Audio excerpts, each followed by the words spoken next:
자, 오늘 본문 말씀은 사도행전 26장인데요. 자, 사도행전 26장은 사도 바울이 로마 총독 베스도, 로마 총독이었던 베스도, 또 권력자 유대인의 왕 아그리빠 왕 앞에서 자기를 변증하는 장면입니다. 그러니까 변증이라기보다는 사실 복음을 전하고 있습니다. 근데 어떤 상황이냐면 지금 감옥에 투옥된 상황이에요. 구금된 상태입니다. 2년 동안 가뭄에 구금된 상태예요. 복음을 전하다가 유대인들에게 고발당해서 2년 동안 억울한 옥살이를 하고 있는 상태입니다. 자, 이런 상황에서 권력자 앞에서 지금 이 바울의 모습은 뭔가 주눅든 모습은 전혀 볼 수 없고, 오히려 이 사도 바울에게는 어떤 확신과 힘이 넘쳐나는 것을 볼 수 있습니다. 당당하게 복음을 전한다는 거예요. 이 사도 바울의 모습을 보면서 로마 총독이었던 베스도가 외쳤던 외침이 있습니다. 뭐라고 그랬는가? 이 사도 바울이 너무나도 당차게 확신 있게 자기를 변증하는 모습을 보고 베스도가 이렇게 이야기합니다. 24절, 우리 24절 한번 같이 읽어보겠습니다. 24절 시작.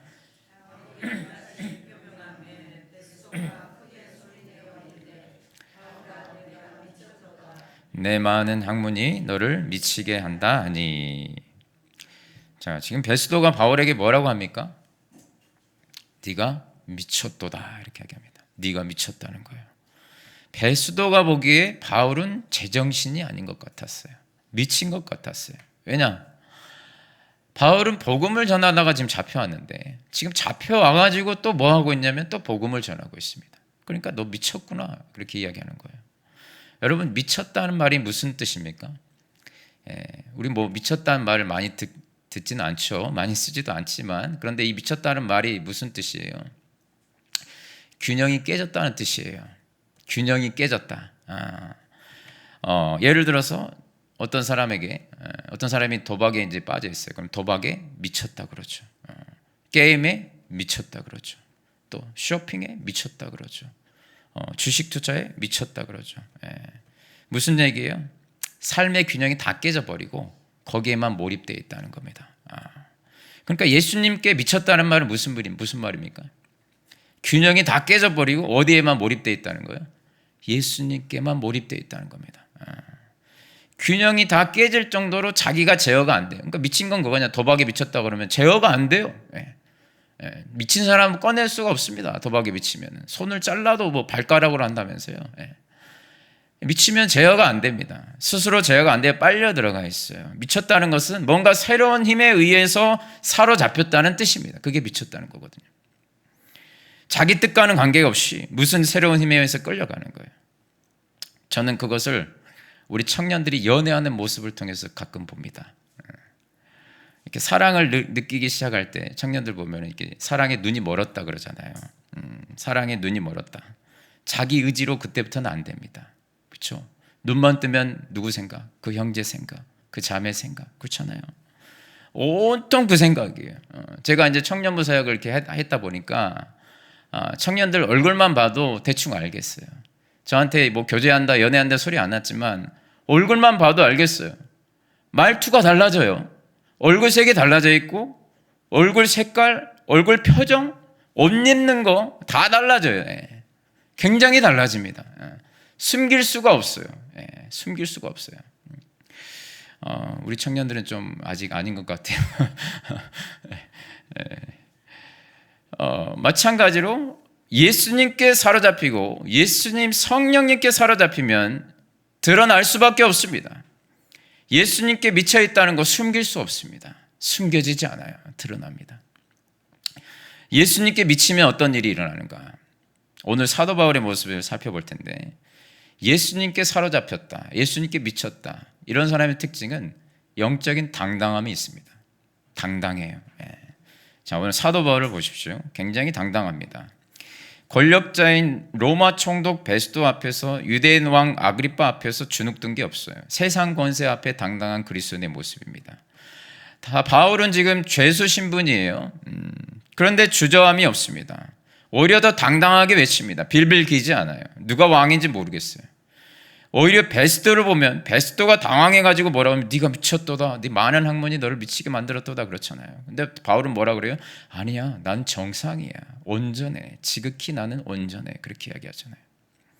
바울의 위험에 기가 찬 겁니다. 베스도 총독이 바울을 미쳤다고 소리지자 바울이 이 시점에서 유대인 아그리빠 왕에게 시선을 살짝 돌립니다. 그래서 26절에 뭐라고 하냐면 26절에 보시면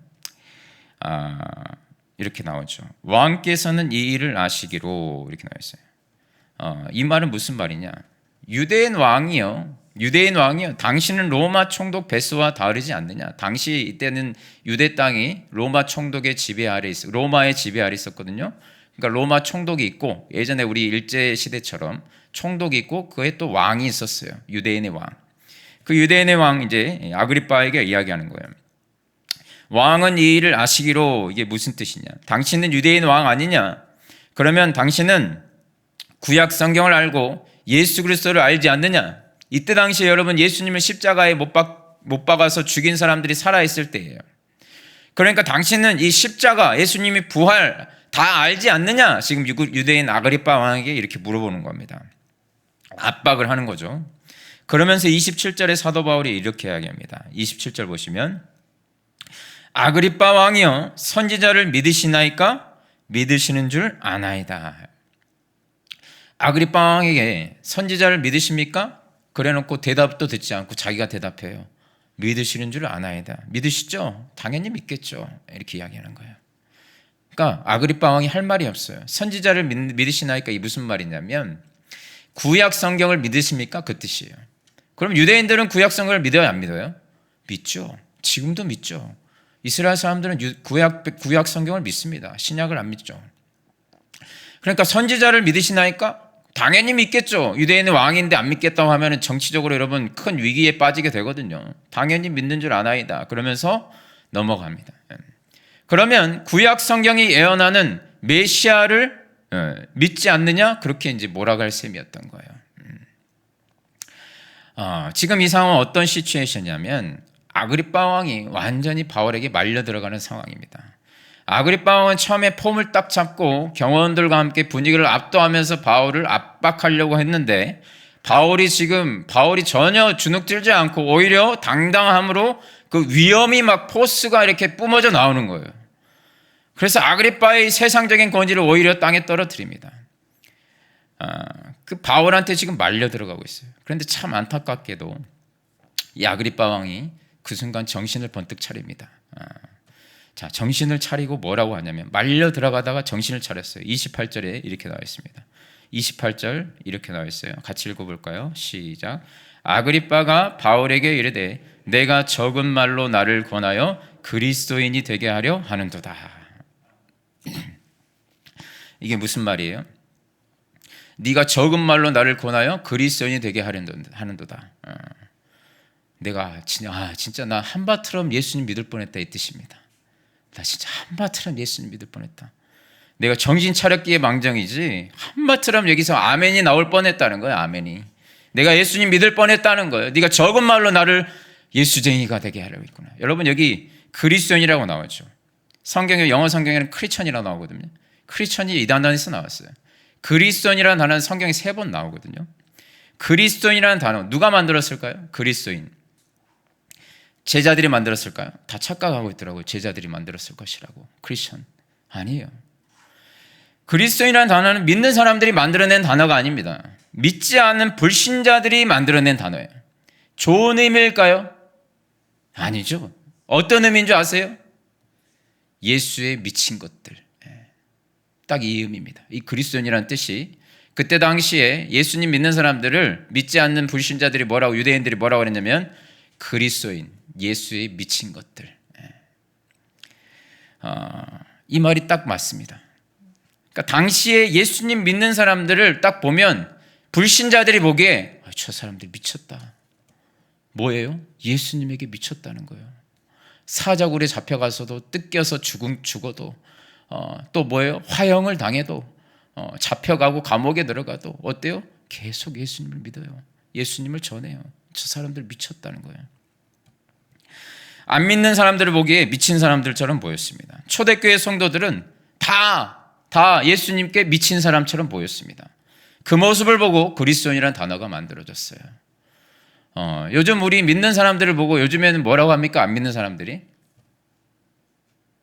개독교인이라고 그러죠. 개독교인. 우리는 예수님께 미치지 않았어요. 다른 것에 미쳐 있어요. 그때와는 굉장히 달라요. 유혹하는 게. 지금 아그리빠 왕에게 아그리빠가 바울에게 소리를 지른 거예요. 네가 감히 나를 예수에 미친 사람으로 만들려고 해? 적은 말로? 그래서 막 화를 내잖아요. 이렇게 화를 내니까 바울이 지금 이 아그리빠 왕도 있고 로마 총독도 있고 거기에 여러분 정말 쟁쟁한 사람들이 다 모여 있었어요. 그 상황에서 엄청난 권력자들 앞에서 바울이 이렇게 이야기합니다. 29절 한번 같이 읽어볼게요. 자, 29절 같이 읽겠습니다. 시작. 바울이 이르되 말이 적으나 많으나 당신뿐만 아니라 오늘 내 말을 듣는 모든 사람도 다 이렇게 결박된 것 외에는 나와 같이 되기를 하나님께 원하나이다 하니라. 아멘. 바울 참 멋있죠.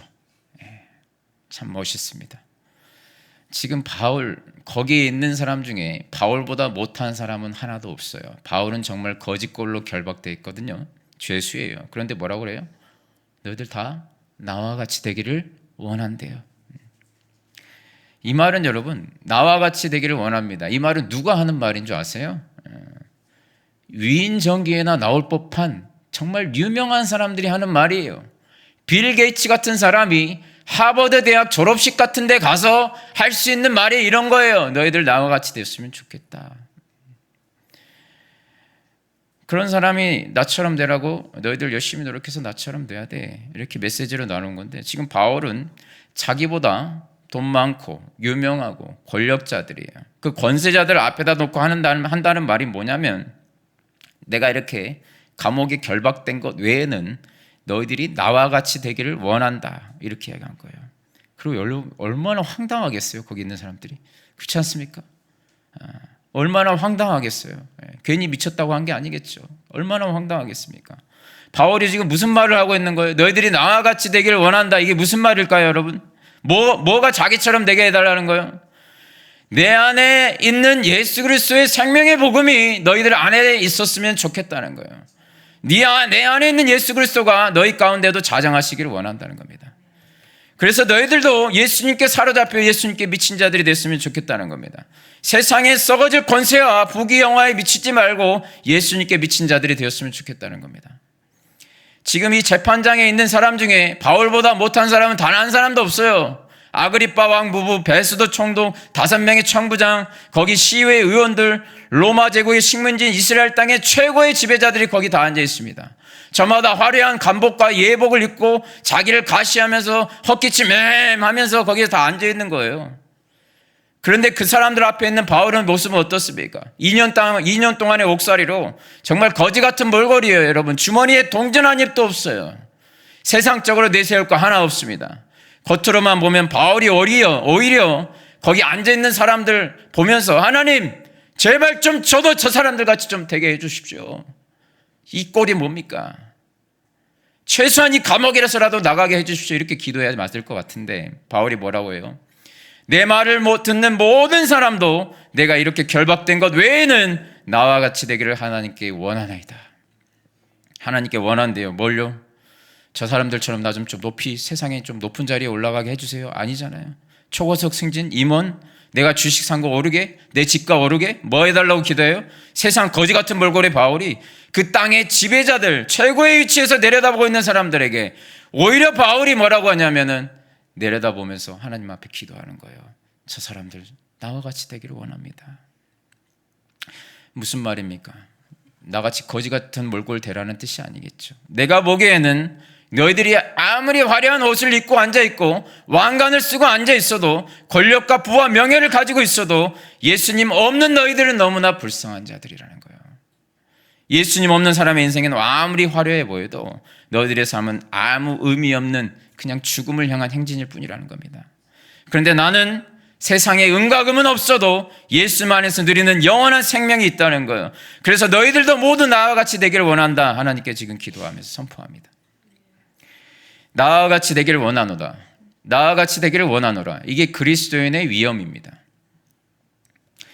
사도 바울이 진정한 그리스도인의 위엄을 보여줍니다. 당당하죠. 아그리빠가 그러잖아요. 적은 말로 네가 나를 그리스도인 되게 한다. 전도하지 말라는 거잖아요. 아그리빠는 마음으로 이미 넘어갔어요. 당당하게 사도 바울이 전도합니다. 절대 비굴한 모습이 아니에요. 참 대단한 자신감입니다. 저도 본받고 싶은 부분이에요. 다른 사람을 둘째치고 일단 내 자녀들에게라도, 제가 자녀를 키우면서 이제 느낀 바가 그거예요. 내가 애들한테 무슨 돈을 물려주고 부동산을 물려주고 뭘 물려주고 이 세상에 있는 어떤 소유를 물려주기보다 정말 이 아이들에게 믿음으로 사는 모습을 물려주고 이 아이들에게 하고 싶은 말이 그거예요. 너희들도 나와 같이 되기를 원하노라. 정말 그렇게 말하고 싶습니다. 여러분, 자식들에게 너 나처럼 살아라 자신 있게 말할 수 있는 부모가 대한민국에 얼마나 있을까요? 대부분의 부모들은 자식들에게 뭐라고 합니까? 나처럼 살지 마라. 제발 나처럼 좀 살지 마라. 너는 제발 나처럼 좀 살지 마라. 그래서 뭐예요? 돈 많이 벌으라는 거죠. 한다는 소리가 그런 소리 아니겠습니까? 크리스천 부모는 좀 달라야 되지 않을까요, 여러분? 내가 큰 돈은 못 물려줘도 자식들에게 믿음의 삶을 가르치면서 너희들도 부모처럼 될 수 있어야 돼, 말할 수 있어야 된다는 거죠. 아빠가 완벽하다는 게 아니에요. 아빠가 부족하지만 예수 그리스도의 십자가 그 부활의 생명을 없는, 말할 수 없는 큰 은혜를 입었기 때문에 아빠가 평생 돈 하며 살지 않고 돈보다 더 중요한 사명을 붙들고 열심히 직장에서 일도 하고, 그래서 시간과 물질이 생기면 하나님 나라를 위해서, 복음 전파를 위해서 물질도 기도도 보내고 예수님을 인한 부유한 삶을 살면서 아이들에게 너희들도 이렇게 살았으면 좋겠다. 나와 같이 되기를 원한다. 어떤 분야에서 너희들이 일을 하든지 예수님께 헌신을 하면서 드리면서 살아라. 그것이 가장 복된 인생이다. 이것을 이야기할 수 있는 게 여러분, 그런 모습이 진짜 그리스도인의 모습 아니겠습니까? 영원한 것을 위해서, 영원한 것을 위해 영원하지 않는 시간과 물질, 건강을 가치 있게 잘 쓸 줄 아는 사람이 내가 먼저 되어서 아이들에게 그걸 좀 가르쳐 줘야죠. 영원한 것이 있다. 이 땅이 전부가 다 아니다. 저는 우리 하늘시작교회 모든 성도님들이 자식들에게 나처럼 살지 마라, 그런 말이 아니라 너희들 정말 믿음으로 살고 믿음 안에서 가정을 이뤄서 우리 모두가 다 자녀들에게 너희들 나와 같이 되기를 바란다, 이야기할 수 있는 저와 여러분 되시기를 주님의 이름으로 축원합니다. 자, 오늘 30절에 보니까 바울의 이 선포가 끝나니까 모든 사람이 자리에서 일어납니다. 30절에 보세요. 30절에 보시면 왕과 총독과 버니게와 그와 함께 앉은 사람들이 다 일어나서 이렇게 나죠. 이제 재판이 끝난 거예요. 더 이상 이 권력자들이 바울의 이 당당함 앞에서 할 말이 없어요. 그래서 31절에 뭐라고 합니까? 물러가 서로 말하되 이 사람은 사형이나 결박당할 만한 행위가 없다 하더라. 이게 무슨 말이에요? 무죄를 선언해 준 겁니다. 무죄를 받은 거예요. 지금 이 사람들이 바울의 무죄를 선언해 줬어요. 이 사람은 사형이나 결박당할 행위가 없다는 거예요. 여러분, 우리가 진짜 예수님께 사로잡히잖아요. 그러면 거기서 나오는 영적인 힘이 세상을 뒤흔들어 버립니다. 환경을 뒤흔들어 버립니다. 조건과 처지와 형편과 상황을 뒤집어 버려요. 오늘 보세요. 무죄라 하잖아요. 무죄. 근데 반면에 우리가 믿음을 저버리고 타협하잖아요. 타협하면 우리는, 세상은요, 우리를 거세게 압박을 합니다. 우리를 사정없이 흔들어요. 사정없이 받고 흔들어요. 그래서 거의 막 뿌리가 뽑힐 것 같아요.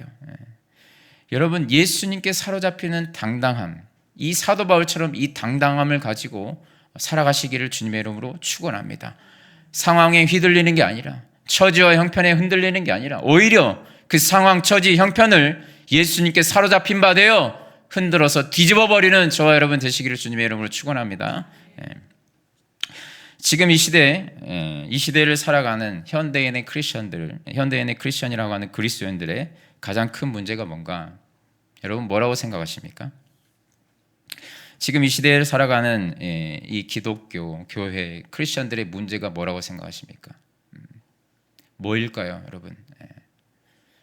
더 탁월한 신학이 나와야 되고 더 탁월한 설교가 나와야 됩니까? 더 좋은 프로그램들이 많이 나와야 될까요?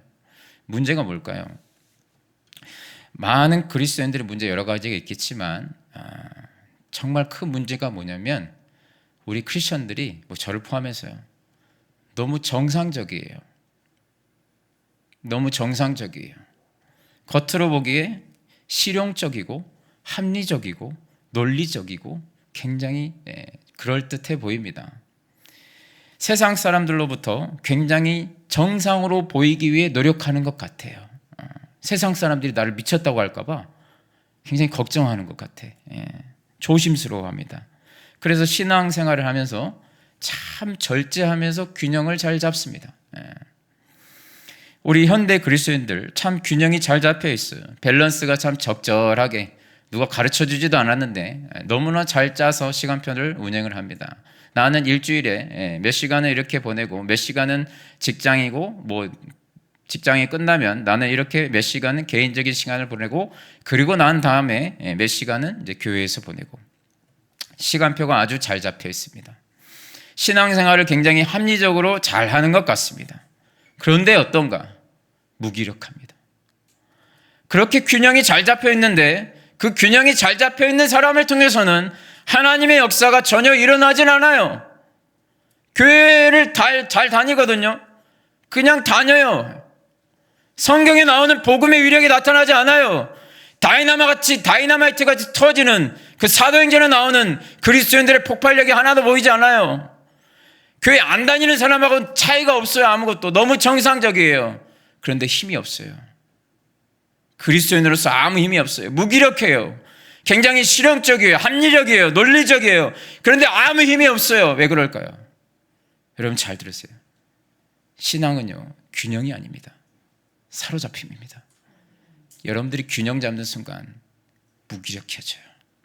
힘을 잃어버립니다.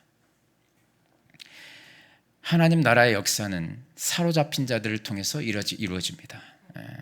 균형 잡는 자들을 통해서 이루어지지 않아요. 여러분 처음에 신앙생활 할 때 기억나세요? 모태 신앙들은 잘 모를 수도 있는데 예수님을 처음 만나잖아요. 그러면 그 첫사랑 때는 예배 드리는 게 너무 좋아가지고요. 여러분 예배당도 이렇게 지각하지 않습니다. 한 30분 전에 나와서 앉아있어요. 그래서 이렇게 찬양하면은 찬양 딱 한 소절, 첫 소절 딱 부르면 눈물이 막 줄줄줄 흐릅니다. 하지도 않았는데 그냥 눈물이 막 흘러요. 그래서 그때는 무슨 균형이 어디 있어요? 예배당 문턱이 닳도록 왔다 갔다 합니다. 예배당 문턱이 닳도록 새벽이든 금요일이든 수요일이든 주일이든 막 문턱이 닳도록 왔다 갔다 해요. 균형이 다 깨졌어요. 그런데 균형이 다 깨졌는데 그 사람에게는 어마어마한 영적인 힘이 느껴집니다. 놀라운 일들이 일어납니다. 무기력하지 않아요. 얼굴에 전혀 무기력함이 보이지 않아요. 직장에 어떤 힘든 일이 있어도 제가 그랬어요. 제가 첫사랑 때 예수님 처음 만났을 때 교회에 문턱이 닳도록 다니면서 새벽마다 기도하고 아침 7시까지 출근해서 직장에 아무리 힘든 일이 있어도 거뜬히 이겨내고요. 사방으로 우겨싸움을 당해도 쌓이지 아니하고요. 답답한 일을 당해도 낙심하지 않고요.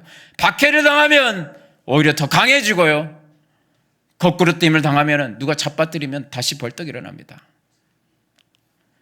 근데 시간이 지나면서 어느 순간 자기도 모르게 균형을 잡아갑니다. 아이고, 내가 요즘 교회에 너무 많이 보이는 것 같다. 내가 요즘 너무 많이 보이는 것 같다. 갑자기 이런 생각이 들어요. 그래서 사람들이 나를 이렇게 너무 가벼운 사람을 보이지 않을까? 그러면서 균형을 잡습니다. 적절하게 시간 배분을 해서 시간을 확보하면서 내 즐길 것도 즐겨야지, 내 삶도 있어야지, 교회에 그렇게 헌신하는 것은 바보 같은 짓이야, 어리석은 거야. 그러면서 점점 교회의 시간을, 교회의 물질을 쏟는 것에 아까워지기 시작합니다. 그래서 스스로 균형을 잡아가요. 자, 그렇게 균형을 잡으면 뭔가 더 좋아질 거라고 생각을 하겠지만 그렇게 균형을 잡아가는 사람들을 제가 보면은 굉장히 무기력합니다. 어느새 얼굴에 생기가 다 죽어 있어요. 여러분들은 이제 여러분들은 뭐 나는 화장을 열심히 하면은 달라질 거라고 생각하지만 그게 아니에요. 여러분 우리는 다 영적인 사람들이기 때문에 영적으로 드러나는 게 있습니다. 어느새 생기가 다 죽어 있고 마음에 고민과 걱정과 근심과 염려가 가득합니다. 틀림없어요. 근심, 걱정, 염려가 넘칩니다. 불안감이 몰려오고요. 입에서 한숨이 정말 자주 나옵니다. 그리고 미래가 두려워집니다. 그리고 자기 문제에 갇혀서 그거 해결한다고 애를 쓰면서 삽니다. 크리스천으로서 위험, 세상을 압도하는 힘 아무것도 없어요. 제가 이제 주로 청년부 이제 사역들을 많이 이렇게 했다 보니까 청년들을 보면은 대충 패턴이 이럽니다. 처음에 예수님을 만나잖아요. 정말 놀랍습니다. 불타오를 수가 없어요. 와, 진짜 사도 바울 같아요. 그래서 하는 말도 들어보면 저는 주를 위해 목숨을 바치겠습니다. 그래요. 요즘은 그런 청년도 없어요. 다 이게 전설 같은 이야기인데 요즘은 그렇지도 않습니다. 그런데 한동안 그렇게 불타오릅니다. 불타올라요. 근데 어느 순간 보면은 확 식어 있어요. 왜 그러나 봤더니 연애를 시작했어요. 연애에 불이 타고 있었던 거예요. 연애에. 그래서 이제 신앙의 균형을 잡아가기 시작합니다. 기도 시간 줄이고 예배 시간 줄이고 교회 내가 너무 많이 다른 것 같다. 이제 연애를 더 집중하기 시작하죠. 그래서 연애하면서 어떻습니까? 연애하면 아까 말했잖아요. 서로에게 미칩니다. 좋아서 미치겠어요. 정말 좋아서, 예전에는 예수님 좋아서 미치겠다는 표정이었는데 이제는 형제 자매 서로 좋아서 미치겠어요. 그래서 결혼을 합니다. 자, 결혼을 해요. 결혼을 해서 이제 계속 좋아서 미치겠으면 좋겠지만 이제 결혼을 해서 막 이제 그때부터 싸우기 시작합니다.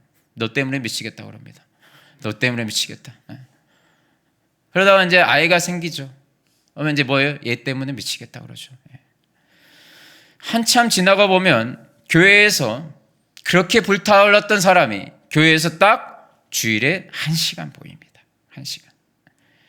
그리고 교회 다니는 이유가 목적이 뭐냐면은 딱 그거예요.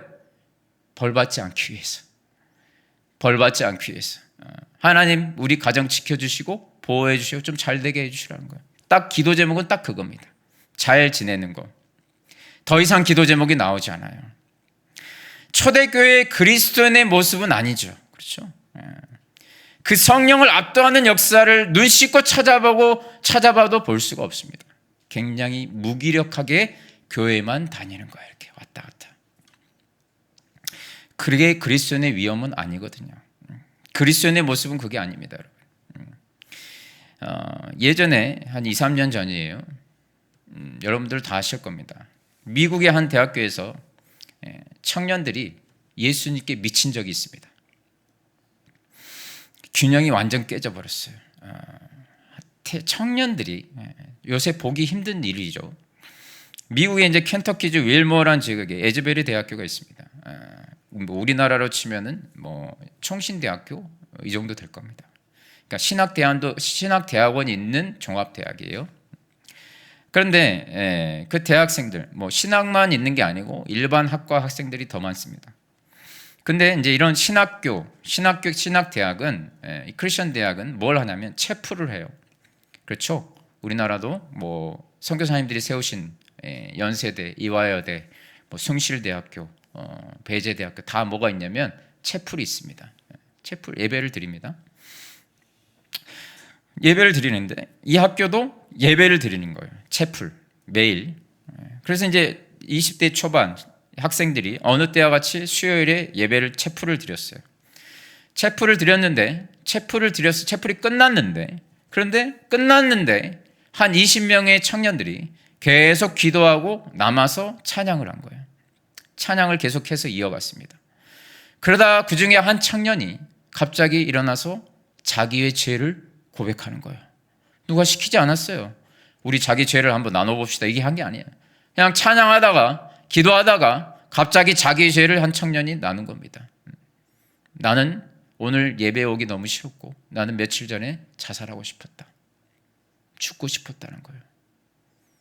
그리고 자기의 그 죄악된 모습, 나는 이러이러한 죄악이 있고 이러이러한 천박한 모습이 내 안에 있다. 그러면서 회개를 해요. 근데 그 회개하는 순간 표현이 그래요. 갑자기 그것을 성령님이 강타하셨다는 거예요. 성령님이 그것을 강타하셨다고 거기에 있는 청년들이 그래요. 그래서 갑자기 공기가 달라지더래요. 그래서 그 안에 이름 말할 수 없는 갑자기 영적인 부흥이 일어난 겁니다.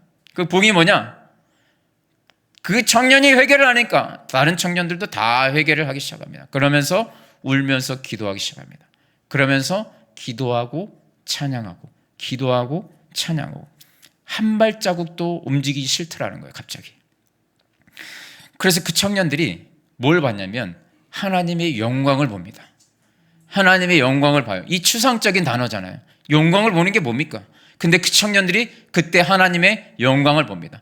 그래서 놀라운 게 뭐냐면 그 영광을 보기 시작하니까 그 예배가 멈추지 않는 거예요.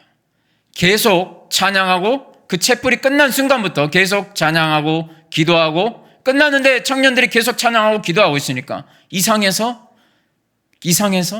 담당 교수님이 와본 거예요. 얘들 끝났는데 왜 이러고 있지?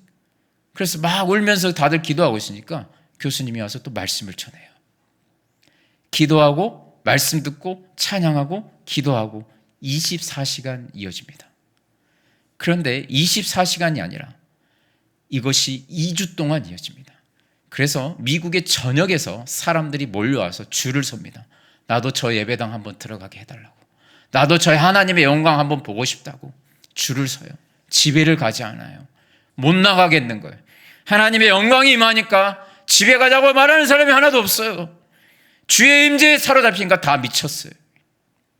균형이 완전 깨졌어요. 거기에 참여한 청년 중에 한 명이 이렇게 간증하는 걸 들었습니다. 자, 우리가 이렇게 2주가 넘게 하나님을 예배하는 것을 이상하게 생각하거나 정신 나갔다고 미쳤다고 생각하는 세상 사람들에게, 또 믿는 크리스천들조차 지금 그 에즈베리 대학의 일련의 일들은 너무 비과학적이고 비정상적이다 이렇게 반응을 보이는 사람들을 향해서 이렇게 이야기합니다. 이런 일들이 너무 이상하다거나 과하다고 생각하는 것이 비정상이다. 왜냐하면 천국에서 이것들은 지극히 정상이기 때문이다. 자, 20대 초반의 청년에게 이런 말이 나온다는 것은 진짜 하나님의 영광을 본 게 맞습니다. 그곳에 있는 청년들이 처음 채플에 참여할 때 마음이 뭐였냐면 마음에 참을 수 없는 분노와 쓰디쓰는 원망과 심지어 하나님에 대한 그 분노의 마음으로 참여를 했대요. 참여하기 정말 싫지만 학점 때문에 어쩔 수 없이, 장학금 때문에 어쩔 수 없이, 한 학년을 올라가려면 채플을 들어야 패스를 해주니까 어쩔 수 없이 출첵하러 간 건데, 근데 그곳에 하나님의 영광과 임재를 맛보니까 회개가 터지고 더 예배하고 싶고 더 찬양하고 싶고 더 말씀을 듣고 싶고 계속 그곳에서 하나님의 영광을 맛보고 싶더라는 거예요. 근데 그게 비정상이 아니고 그게 천국에서는 정상이랍니다. 우리가 천국은 안 가봤지만 이 청년들은 거기서 천국을 경험한 거예요. 천국 가서 우리가 뭐 할까요, 여러분? 모르죠. 근데 하나 분명한 것은 천국 가면 우리가 영원토록 하나님을 예배한다고 그랬어요. 그 영광을 맛보니까 균형이 다 깨진 겁니다. 그 영광을 맛보니까 예수님께 사로잡히고 예수님께 미치니까 여러분 균형이 깨질 수밖에 없어요. 여러분, 하나님의 영광을 만난 사람은요 미치지 않는 게 이상한 겁니다.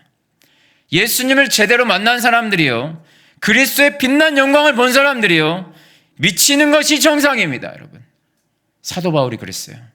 사도 바울은 오늘 이 사도행전에 나오잖아요. 사도 바울은요, 여러분 원래 예수님을 믿는 자들을 잡아다가 죽이던 사람이었어요.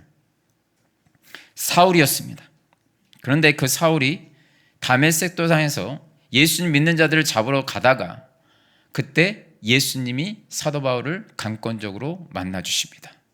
그때 예수님을 만나요. 예수님의 빛이 임하니까 사도 바울이 어때요? 어둠이 물러가고 사도 바울이 예수님께 사로잡힌 자로 바뀝니다. 그래서 신약 성경의 대부분을 누가 기록한 줄 아세요? 사도 바울이 기록했습니다. 예수님을 사로잡힌 자를 통해서 하나님 나라가 이루어집니다. 복음에 미치지 않는 것이 오히려 비정상입니다.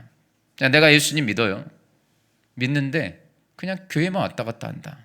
그렇다면 여러분 제대로 예수님을 못 만난 거예요. 못 만난 겁니다. 우리가요 세상에서 정상의 취급을 받는 게 우리의 목표가 아닙니다. 우리가 제대로 예수님 만났다면 오히려 세상에서 정말 예수님께 미쳤구나 이 소리가 나와야 돼요. 근데 지금은 그렇지 않아요. 우리는 다 다른 거에 미쳐 있어요. 오히려 그러니까 개독교라고 욕을 하지 않습니까? 여러분 신앙에서는 적당히가 없습니다. 사로잡히지 않으면 사로잡힙니다. 예수님께 사로잡히지 않으면 이 세상 것들에 사로잡힐 수밖에 없어요. 예수님께 사로잡히지 않으면 세상에 사로잡힙니다. 우리 하늘시학교에 있는 저를 비롯해서 우리 모든 성도님들은 예수님의 사랑 때문에 사도 바울처럼 이렇게 미쳤다는 소리를 들을 정도로 예수님께 사로잡히는 신앙생활을 하실 수 있게 되기를 바랍니다. 초대교회 성도들이 그 예수의 미친 모습을 보고 그리스도인이라는 말이 만들어졌는데 정말 우리가 그리스도인이 맞습니까? 그것에 걸맞는 삶을 살아가야 된다는 거예요. 여러분 바울이요 예수님을 만나자 예수님께 사로잡혔어요. 그 사로잡힌 바울을 통해서 복음이 증거되고 영혼들이 거듭나고 교회가 세워지고 예배가 없던 곳에 예배가 세워졌습니다. 교회의 역사를 보면은 교회가 부흥하고 영혼들이 예수님께 돌아오게 된 결정적인 이유가 뭐냐? 사로잡힌 사람들, 오늘 본문에 나오는 베스도의 말에 의하면 예수님께 미친 자들에 의해서 교회가 세워진 거예요. 복음에 미친 자들을 통해서 이 교회가 세워진 겁니다. 적당히 균형 잡힌 사람들에 의해서 교회가 세워지지 않았어요. 오늘 우리가 이 자리에 나와서 예배드리고 있잖아요. 우리가 앉아있는 이곳은 원래 138년 전에 예배가 없던 곳입니다, 여러분. 온갖 미신을 가지고 살았던 곳이에요. 그런데 온갖 미신에 사로잡혔던 곳이에요. 그런데 사도 바울 같은 예수님에 사로잡힌 복음에 미친 언더우드, 아펜젤로, 존 헤론, 자기 나라에서도 얼마든지 떵떵거리고 살 수 있는 의사, 교사, 예수님께 미친 자들이 이 조선 땅으로 건너왔어요.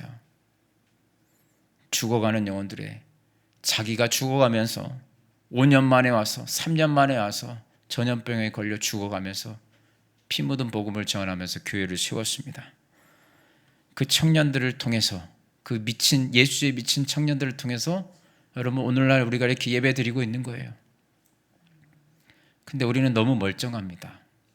우리를 통해서 아무 일도 일어나지 않아요. 여러분을 통해서 무슨 일이 일어났습니까? 여러분을 통해서 무슨 하나님의 역사가 일어났습니까? 과연 하나님의 역사가 일어나고 있습니까, 여러분? 네. 저는 우리가 이 땅을 사랑하는 동안 그냥 균형 잘 잡아서 잘 먹고 살다가 가면 되죠. 그러라고 우리를 구원해 주신 게 아닙니다. 그런 생존을 위한 삶이 아니라 예수님께 사로잡혀서 예루살렘, 온 유대, 사마리아, 땅끝까지 열방까지 생명을 살리는 구원의 통로, 하늘의 씨앗으로 살아가시는 저와 우리 모든 성도님 되시기 바랍니다. 우리 교회가 왜 하늘 씨앗 교회인 줄 아세요? 그냥 평안하게 잘 먹고 살다가 죽을 거면 그런 이름 짓지도 않아요. 사도 바울이 하늘 씨앗이었고 언더우드, 존 헤론, 아펜젤로 그 청년 선교사님들이 하늘 씨앗이었어요. 저는 여러분들이 그냥 편안하게 잘 먹고 살다가 죽는 그런 신앙생활을 하기를 바라지 않습니다. 저는 우리 하늘 씨앗교회 모든 성도님들이 우리 한 사람 한 사람을 통해 우리가 하늘 씨앗이 되어 또 다른 하나님의 나라가 아름답게 세워지는 역사를 저는 바랍니다. 그 역사에 쓰임받는 우리 하늘 씨앗교회 성도님 되시길 바랍니다. 주님 다시 오실 길을 예비하고 빛을 들고 이 어두운 세상 비추고 썩어가는 세상을 예수 그리스도의 십자가의 보혈로 다시 살리고 수많은 죽어가는 영혼들을 주님께 돌아오게 하는 그 가슴 벅찬 부흥의 현장이 우리 하늘씨앗교회에서 일어나게 되기를 주님의 이름으로 축원합니다. 바라기는 우리가 이 예수 그리스도께 사로잡혀서 예수 그리스도께 충만해져서 비록 사도 바울의 처지와 형편은 돈 한 푼 없는 초라한 정말 세상 밑바닥의 모습이었지만 세상 권력자들 앞에서 아그리빠 베스도 앞에서 당당하게 너희들도 나와 같이 되기를 원하노라 선포한 바울처럼 우리도 가지고 있는 소유와 상관없이 내가 믿는 예수님 때문에 그 누구 앞에서도 당당하게 나의 생명의 대신 주 예수 그리스도 부끄러워하지 않고 복음을 자랑스럽게 전하는 저와 여러분 되시길 바랍니다. 그리스도께 사로잡혀서 그리스도께 미쳐서 너희들도 모두 나와 같이 되기를 원하노라 당당하게 선포하는 정말 하늘시학교 성도님들 다 되시기를 주님의 이름으로 축원합니다.